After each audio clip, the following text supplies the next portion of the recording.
మన తెలంగాణలో ఉన్న ఒక మేధావి అయిన వినోద్ కుమార్ గారి మీద నువ్వు ఎంపీ గెలవడమే ఒక పెద్ద ఫ్లూకు. కరీంనగర్ జిల్లాలో ఫ్లూక్లో గెలిచినావు, అయిపోయింది. నీ అదృష్టం మంచిగుంది, గెలిచినావు, అయిపోయింది.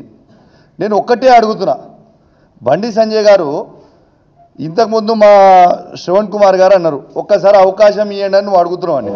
అసలు నీకేమైనా దిమాగ్ ఉందా అవే బండి సంజయ్? నీకు ఆల్రెడీ అవకాశం ఇచ్చిండ్రు. కేంద్ర 2 సార్లు ఎంపీ అయినావు, కేంద్ర హోంమంత్రి అయినావా బాబు? నువ్వు కేంద్ర హోంమంత్రి అయి ఉండి నువ్వు కనీసము కాళేశ్వరం గురించి నువ్వు మాట్లాడుతూ ఉన్నావు. మా వినోద్ కుమార్ గారు కేసీఆర్ గారి నాయకత్వంలో హుజురాబాద్ నియోజకవర్గంలో కమలాపూర్ మండలంలో ఉప్పల్లు బ్రిడ్జు రాష్ట్రం నుంచి కట్టే 45 కోట్ల రూపాయలతో కంప్లీట్ చేసి పెడితే 4 సంవత్సరాలు అవుతుంది వినోద్ కుమార్ గారు కంప్లీట్ చేసి.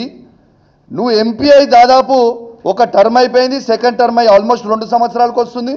నువ్వు కేంద్ర హోంమంత్రి ఉండి ఆ మధ్యలో జాయిన్ చేయడానికి చేతగాని దద్దమ్మవి బండి సంజయ్. నువ్వు కాళేశ్వరం గురించి మాట్లాడుతున్నావా? నేను ఒకటి, నువ్వు మా హరీష్ రావు గారి గురించి, కేసీఆర్ గారి గురించి, కేటీఆర్ గారి గురించి మాట్లాడే స్థాయి అవే నీది?